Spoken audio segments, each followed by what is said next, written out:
नमस्कार, राजस्थान के number 1 show मारो राजस्थान में आपका बहुत बहुत स्वागत। मैं हूं आपके साथ मनोराज सक्सेना। बुलेटिन की शुरुआत कर रहे हैं बड़ी खबर के साथ। राजसमंद के भीम से बड़ी खबर है, जहां पर आपसी कोहरासुनी में एक व्यक्ति की हत्या कर दी गई। धारदार हथियार से हमला कर सिर पर वार किया गया, धड़ अलग कर दिया गया। ट्रैक्टर खड़ा करने को लेकर दरअसल विवाद हुआ था। पुलिस ने मृतक डूंगर सिंह का शव मोर्चरी में रखवाया है और साथ ही भीम पुलिस थाना क्षेत्र के दर्रा गांव की ये घटना अपने दर्शकों को बता रहे हैं। सनसनीखेज ये वारदात हुई है, जहां पर आपसी कहासुनी में एक व्यक्ति की हत्या कर दी गई। धारदार हथियार से सिर पर हमला कर धड़ अलग कर दिया गया। ट्रैक्टर खड़ा करने को लेकर ये विवाद हुआ और ये मारपीट तक जा पहुंचा। जैसलमेर से बड़ी खबर है, जहां पर पोखरण फील्ड फायरिंग रेंज से लाखों का स्क्रैप चोरी हुआ गया है। भारी मात्रा में स्क्रैप चोरी कर चोर फरार हो गए। लाठी पुलिस की सजगता से हालांकि ये 2 चोर अब धर दबोच लिए गए हैं। नाकेबंदी के दौरान स्क्रैप से भरे 2 ट्रैक्टर और एक हाइड्रो जब्त किया गया है। स्क्रैप को हाइड्रो की मदद से ट्रैक्टर ट्रॉली में चोर डालते थे। इनकी गिरफ्तारी अब हो चुकी है। एक ट्रैक्टर को रात में ही पीछा कर पुलिस ने जब्त कर लिया।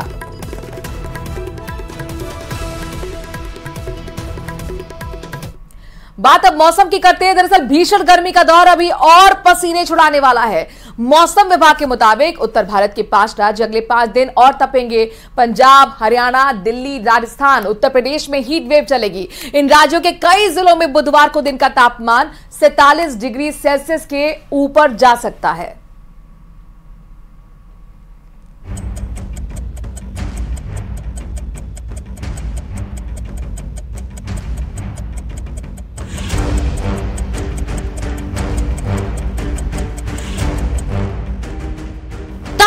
राजस्थान तपता देश।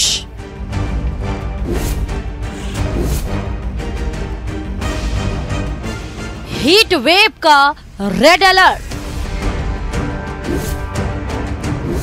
रिकॉर्ड तोड़ गर्मी, छुट्टियां कैंसल।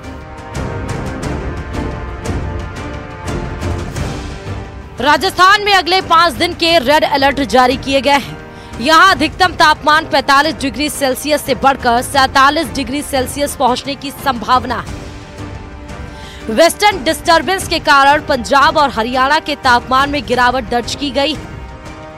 हालांकि यहाँ तापमान में 2 से 3 डिग्री की वृद्धि होगी। उत्तर प्रदेश में अगले 5 दिनों के लिए रेड अलर्ट और मध्य प्रदेश में ऑरेंज अलर्ट जारी किया गया है। दूसरी तरफ बंगाल की खाड़ी में कम दबाव का क्षेत्र बनने के कारण दक्षिण भारत के कुछ राज्यों में बारिश के आसार हैं। केरल, तमिलनाडु और कर्नाटक के दक्षिणी क्षेत्रों में बुधवार को भारी बारिश की संभावना है। इन राज्यों में अगले 2 से 3 दिनों में 12 सेमी तक बारिश हो सकती है। इधर राजस्थान में गर्मी नए रिकॉर्ड स्तर पर पहुंचने की आशंका है। भीषण लू के कारण मंगलवार को पिलानी में पारा 47.2 डिग्री पहुंच गया। ये इस सीजन का प्रदेश में सर्वाधिक तापमान है। मौसम विभाग के मुताबिक पारा अभी और चढ़ेगा। अगले 5 से 7 दिन में पारा 49 डिग्री सेल्सियस पार पहुंचा है। हालांकि पूर्वी राजस्थान को जून के पहले सप्ताह में तापमान से हल्की राहत मिलेगी। भीषण लू के अलर्ट के बाद सभी चिकित्सा कर्मचारियों, कलेक्टर, संभागीय आयुक्त, अतिरिक्त जिला कलेक्टर, उपखंड अधिकारियों की छुट्टियां निरस्त कर दी गई हैं। प्रदेश की कई जगहों पर पारा सामान्य से कई डिग्री ऊपर है। फतेहपुर में 46.9 डिग्री सेल्सियस, चूरू में 46.8 डिग्री सेल्सियस, श्रीगंगानगर में 46.2 डिग्री सेल्सियस, अलवर में 46 डिग्री सेल्सियस, बाड़मेर में 46 डिग्री सेल्सियस, डूंगरपुर में 46.2 डिग्री तापमान दर्ज किया गया है। इसके अलावा जयपुर, अजमेर, नागौर और जोधपुर सहित कई शहरों में चली भीषण लू ने जनजीवन प्रभावित कर दिया है। इसके अलावा प्रदेश के कई जिलों में आने वाले 4 दिनों के लिए रेड अलर्ट जारी किया गया है। 22 मई को प्रदेश के पिलानी, बाड़मेर, धौलपुर में पारा 47 डिग्री सेल्सियस तक पहुंचने की संभावना है। अन्य शहरों में भी भीषण लू चल सकती है। वहीं 23 मई को चूरू, बाड़मेर, श्रीगंगानगर, हनुमानगढ़, जैसलमेर, पिलानी, फलौदी, करौली, धौलपुर, डूंगरपुर, बारा, कोटा में पारा 47 डिग्री सेल्सियस का अलर्ट है। वहीं 24 और 25 मई को चूरू, बाड़मेर, श्रीगंगानगर, हनुमानगढ़, जैसलमेर, पिलानी, फलौदी, डूंगरपुर में पारा 48 से 49 डिग्री सेल्सियस तक पहुंचने की संभावना है। प्रदेश ही नहीं, देश के कई राज्यों में हीट वेव के हालात हैं। इसमें जम्मू, पंजाब, चंडीगढ़, हरियाणा, दिल्ली, राजस्थान, गुजरात, हिमाचल प्रदेश, उत्तर प्रदेश, उड़ीसा शामिल है। अगर आप टेम्परेचर्स की बात करें, टेम्परेचर नॉर्थ वेस्ट इंडिया में स्पेसिफिकली सामान्य से ज्यादा हैं और हमने इसके पिछले 2-3 दिनों से कंटिन्यूस रेड अलर्ट भी दे रहे हैं और हमारा अनुमान यह है कि राजस्थान रीजन वाइज बात करें या स्टेट वाइज बात करें, राजस्थान के लिए 5 दिन ही रेड अलर्ट है हमने दे रखा है। उसमें टेम्परेचर 45 डिग्री से ज्यादा रहेंगे, काफी हिस्सों में इवन कहीं ना कहीं 47 भी पहुंच जाएगा। इसके अलावा अगर पंजाब हरियाणा की बात करें, वेस्टर्न डिस्टर्बेंस के कारण थोड़ा टेम्परेचर ड्रॉप हुआ है, लेकिन इसके बाद फिर ग्रेजुअली 2 से 3 डिग्री बढ़ जाएगा और वहां पर भी हमने डे 2 से रेड अलर्ट दे रखा है। फिलहाल देश और प्रदेश में गर्मी से लोगों का हाल बेहाल है।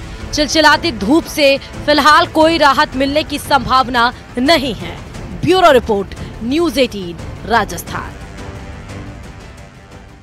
राजस्थान में गर्मी की दस्तक के साथ ही पानी की दो बूंद के लिए हाहाकार मचना शुरू हो गया है। आरोप है कि जलदाय विभाग भी पानी की कालाबारी कर रहा है।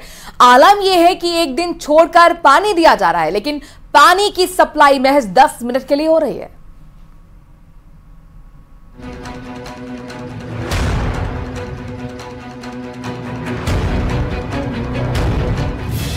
नागौर में पानी की कालाबाजारी, बूंद बूंद पानी के लिए तरस रहे लोग। एक दिन छोड़कर हो रही पानी की सप्लाई, 10 मिनट में ही बंद हो जाता है पानी आना। शहर में मुश्किल से 10 मिनट पानी की सप्लाई हो रही है। चाहे नागौर शहर की किसी भी कॉलोनी की बात कर लो, हर कॉलोनी, हर मोहल्ले में ऐसी स्थिति नजर आ रही है। एक तो गर्मी, ऊपर से पानी की किल्लत। नागौर में शहर से लेकर गांव तक चारों तरफ एक जैसे हालात हैं, जिसके चलते जनजीवन बुरी तरह से प्रभावित हो रहा है।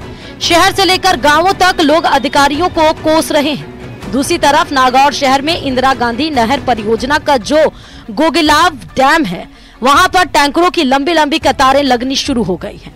अभी मई में ही ऐसे हालात हैं, तो जून में फिर क्या स्थिति बनेगी, इसका अंदाजा अभी से लगाया जा सकता है। ये पानी की टंकी है और इस पानी की टंकी से मुश्किल से 50 मीटर की दूरी पर ये घर है, लेकिन इन घरों में भी पानी नहीं आ रहा। इन घरों में रहने वाले लोग हमारे साथ है।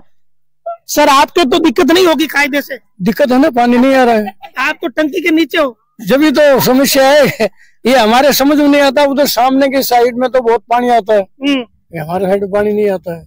भाई जी, आपके तो कायदों में पानी आना चाहिए, तो फिर टंकी के नीचे हो। पानी एक दिन छोड़ एक दिन तो है, 5-10 मिनट देवे, जब भी तो तुम्हारे दूसरे दिन वापस डुल जाए वो तो।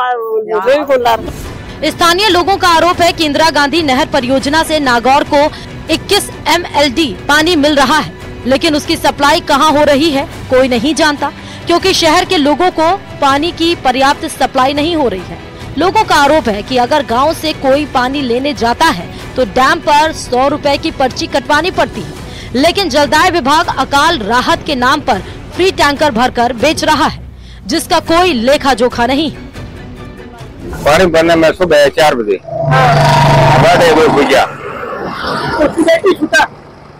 सुबह में जल्दी 4 बजे सोता जकार अब आगे गया जो पॉइंट हमारा लाइन में लग गया। और बारी आई बारी आगे जगह रही मैं तो दुकान आए नहीं आए। कितना घंटा लगे बारी आवन में लागे 7-8 घंटा। आलम यह है कि एक तरफ ना तो पानी पहुंच रहा है और ना ही डैम पर टैंकर वक्त पर भरे जा रहे हैं। दूसरी ओर अधिकारी दावा कर रहे हैं कि नागौर को 21 MLD पानी मिल रहा है। नागौर के लिए जो है 20 से 21 MLD पानी रोज मिल जाता है। हालांकि हमारी डिमांड जो है, डिमांड के हिसाब से 27 MLD है, पर नहर से जो सप्लाई आ रही है उसके अंदर भी पंपिंग के अंदर लिमिटेशंस है, वहां पे भी कोई पंप ऑगमेंट हो रहा है। पर जितना 20-21 MLD पानी मिल रहा है उसको हम बेहतर तरीके से सप्लाई करने की कोशिश कर रहे हैं, और पानी कम है इसलिए हम ये अपील भी करते हैं शहरवासियों से कि पानी के अपव्यय को थोड़ा कृपया रोकें। न्यूज 18 की टीम ने नागौर शहर में चल रही पानी की किल्लत को लेकर कई मोहल्लों और कॉलोनियों का जायजा लिया तो जनता की पीड़ा जुबान पर आ गई। विशेषकर महिलाओं ने पानी की किल्लत पर बोलते हुए कहा कि एक दिन छोड़कर एक दिन पानी की सप्लाई हो रही है, वो भी मात्र 10 मिनट। 3-4 साल से बहुत परेशान है। गर्मी के अंदर तो बिल्कुल 3-3 दिन पानी आवे नहीं। कभी खोले तो रात का 4 बजे खोले, कभी रात के 2:30 बजे खोले। ये कोई टाइम थोड़ी है। पानी 10-15 मिनट आवा, फिर लेट चल जाए बीच का माइन है, लेन भी नहीं छोटी लाखोड़ी गली के अंदर। बहुत परेशान हो गया मैं तो। नागौर में किल्लत सिर्फ पानी की नहीं बल्कि बिजली ने भी जीना दुश्वार कर रखा है। लोगों का आरोप है कि एक तरफ पानी कम समय के लिए आता है और ऐसे में जिस वक्त पानी आता है उसी वक्त बिजली चली जाती है। पानी की भारी किल्लत है और ग्रामीण आज इकट्ठे होकर मेरे पास आए। वहाँ मौके पर जहाँ ट्यूबवेल चोरी और जो केबल चोरी की घटना हुई वहाँ पर बैठ के धरना दिया। गांव के पूरे लोग इकट्ठे होकर उन्होंने आमरण अनशन के लिए कहा। नागौर शहर में पानी की किल्लत के हालातों का जायजा लेने के बाद हमारी टीम पहुंची गोगेलाव गांव स्थित इंदिरा गांधी नहर परियोजना के डैम पर। इस डैम पर टैंकरों की आधा किलोमीटर लंबी कतार लगी हुई देखी गई।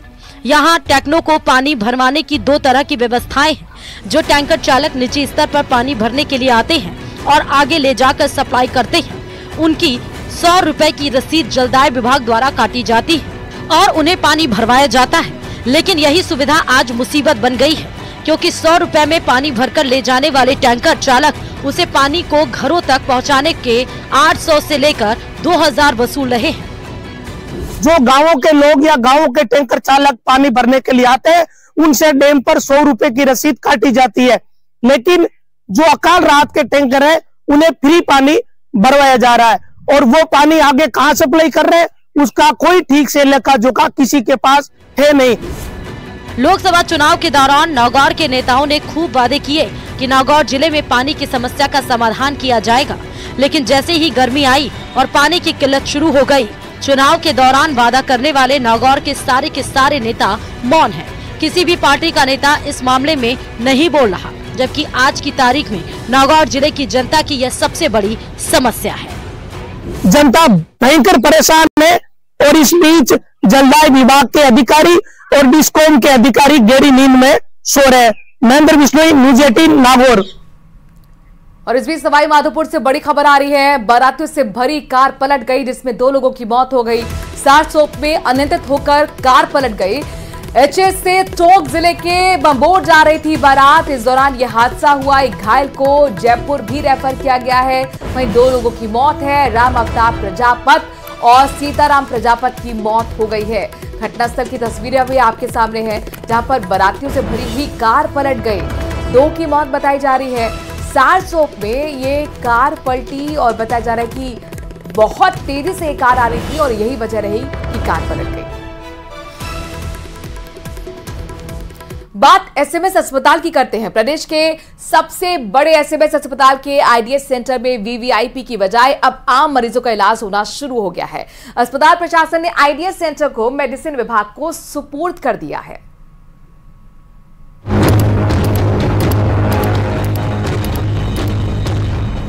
एसएमएस अस्पताल का आईडीएस सेंटर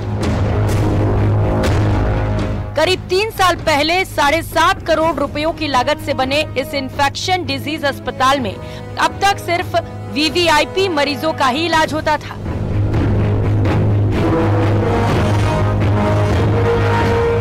आलम यह था कि पिछले 3 महीने में महज 1 मरीज का ही यहां पर इलाज हुआ, लेकिन अब इस सेंटर को मेडिसिन विभाग को सौंप दिया गया है, जिसके बाद से अब यहाँ पर आम मरीजों का इलाज शुरू हो गया है। कोई महामारी आ जाए उसके केसेस को सेग्रीगेट करने के लिए बनाया गया था।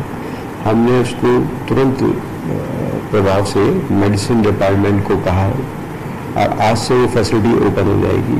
वो फैसिलिटी को मेडिसिन डिपार्टमेंट और ट्रॉपिकल मेडिसिन वाले दोनों मिलकर चलाएंगे और उसका पूरा लाभ हर मरीज को मिलेगा। खास बात यह है कि सेंटर में सभी सुविधाएं अत्याधुनिक हैं। 20 बेड के सेंटर में नेगेटिव प्रेशर के बेड भी मौजूद हैं, जिसमें इन्फेक्शन का खतरा नहीं होता। इसके अलावा सोफिस्टिकेटेड आईसीयू, वेंटिलेटर समेत और भी कई सुविधाएं उपलब्ध हैं। एसएमएस के मेडिसिन विभाग के एचओडी ने बताया कि आम मरीजों के लिए खोले जाने से इन्फेक्शन के मरीजों को काफी राहत मिलेगी। इन्फेक्शियस डिजीज हॉस्पिटल पहले भी एग्जिस्ट करता था और उसमें सारे इन्फेक्शियस डिजीज के पेशेंट्स रखे जाते थे, जो कि हम आम वार्ड जो एसएमएस हॉस्पिटल में है मेडिसिन के, वहाँ नहीं रख सकते हैं। तो ये हमने पेशेंट्स जो स्पेशली जैसे डायरिया के पेशेंट्स आते हैं, वायरल निमोनिया के आते हैं, फ्लू के आते हैं, ये जो इन्फेक्शियस मीजल्स है, चिकन पॉक्स है, इस तरह के जो पेशेंट्स हैं जो कि आइसोलेट में रहने चाहिए, जनरल वार्ड में नहीं रहने चाहिए, उनको वापस हम आईडीएच में वहीं पर ट्रीट करेंगे। बता दें, कांग्रेस सरकार के कार्यकाल में पूर्व प्रिंसिपल की धमक के चलते इस सेंटर में आम मरीजों के लिए एंट्री तक नहीं होती थी। यही कारण है कि 3 सालों के दौरान यहाँ गिनती के ही मरीजों का इलाज हो पाया, लेकिन अब आम मरीज भी यहाँ पर इलाज की सुविधा ले पाएंगे। न्यूज़ 18 के लिए जयपुर से सौरभ गृहस्थी की रिपोर्ट। और अब आपको बाड़मेर लिए चलते हैं। राजस्थान के रेगिस्तानी इलाके बाड़मेर में इन दिनों भीषण गर्मी का प्रकोप देखने को मिल रहा है। यही वजह है कि 45 से 47 डिग्री तक पहुंच गया है पारा, जिसके चलते इस भीषण गर्मी में इंसानों के साथ साथ बेजुबान पशुओं का भी हाल बेहाल हो गया है।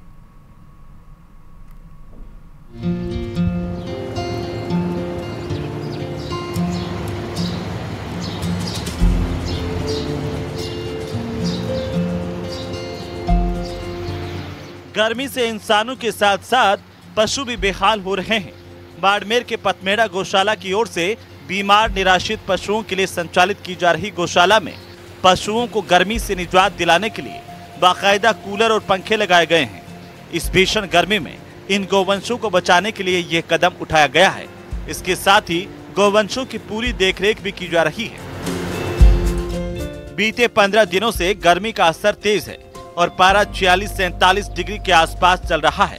ऐसे में 22 कूलर और करीब 70 पंखे लगाए गए हैं ताकि कैसे भी करके इस भीषण गर्मी में इन गौवंशों को बचाया जा सके। पथमेड़ा गो चिकित्सालय की शुरुआत 2012 में की गई थी। अब इसमें करीब 970 गौवंश हैं, जिनमें 110 गौवंश बीमार हैं। उनका यहाँ पर उपचार चल रहा है। 2 एम्बुलेंस और 2 डॉक्टरों की टीम 24 घंटे सेवाएं देती है। साथ ही 28 लोगों का स्टाफ है। इसके अलावा जहां भी बीमार और घायल गौवंश की सूचना मिलती है तो एम्बुलेंस के जरिए गौशाला लाकर उनका इलाज किया जाता है। हम हमारी गौशाला में तो कूलर लगा के रखे हैं, पंखे भी लगा के रखे हैं। बाकी हम हरा घास भी खिलाते हैं, तरबूज भी ले आ रहे हैं। हम हमारी कोशिश तो पूरी करते हैं गौवंश को बचाने के लिए। बाकी है यहाँ बहुत गर्मी ज्यादा है। अभी हमारे पास 3 वार्ड है जहाँ 110 गौवंश है। बाकी कुल 970 गौवंश है, जहाँ पे 22 कूलर लगे हुए हैं, 70 के करीब पंखे लगे हुए हैं। गौशाला के व्यवस्थापक ने बताया कि इन पशुओं से ना तो गौशाला को दूध मिल रहा है और ना ही इन पशुओं को कोई खरीदता है। ये ऐसी गौशाला है जहां ऐसे बीमार पशुओं का इलाज करके उनकी सेवा करना ही उद्देश्य है। Bureau report, news 18 Rajasthan.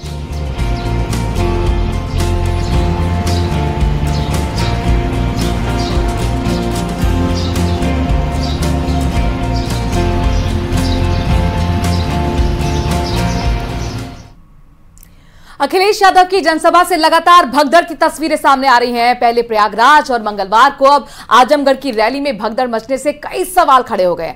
दोनों की जगह मंच से अखिलेश यादव अपील करते हुए नजर आए, लेकिन कार्यकर्ता नहीं माने और फिर हंगामे के बीच वो बिना भाषण दिए बैरंग लौट गए। आपको रिपोर्ट दिखाते हैं कि कैसे पिछले 3 दिन में अखिलेश यादव की रैली में भगदड़ देखने को मिली है।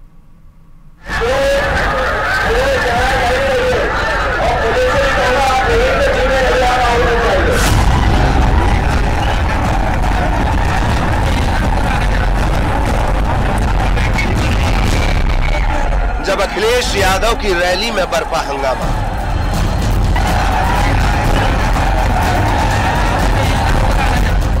जब समाजवादी पार्टी के कार्यकर्ता तोड़ने लगे बैरिकेडिंग।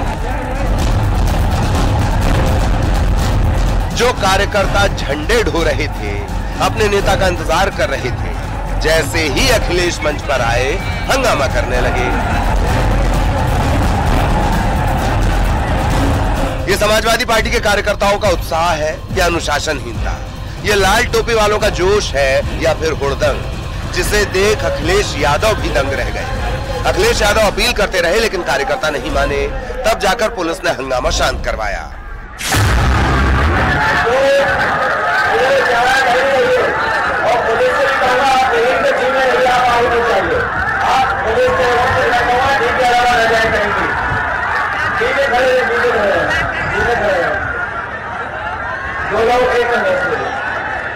हमारे अपने जो पुलिस के भाइयों से कहे कि वो देते रहे, उससे आगे न जाए।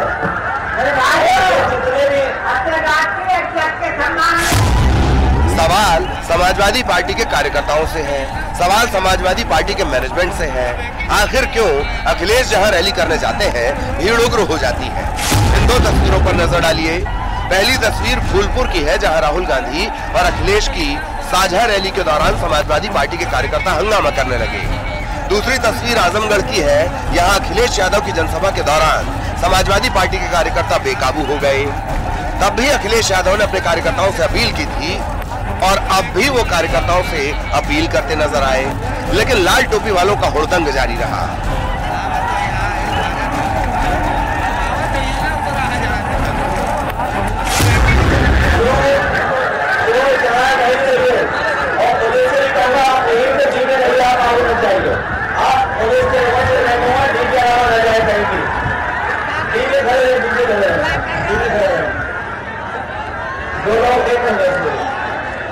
हमारे अपने जो पुलिस के भाइयों से कहे कि वो देते रहे, उससे आगे न जाए। जितने भी निवेदन करूंगा कि हम लोग अपनी बात आपके बीच में रखने आए हैं। मैं जानता हूं कि आपका उत्साह बड़ा है, जोश बड़ा है, लेकिन ये उत्साह जोश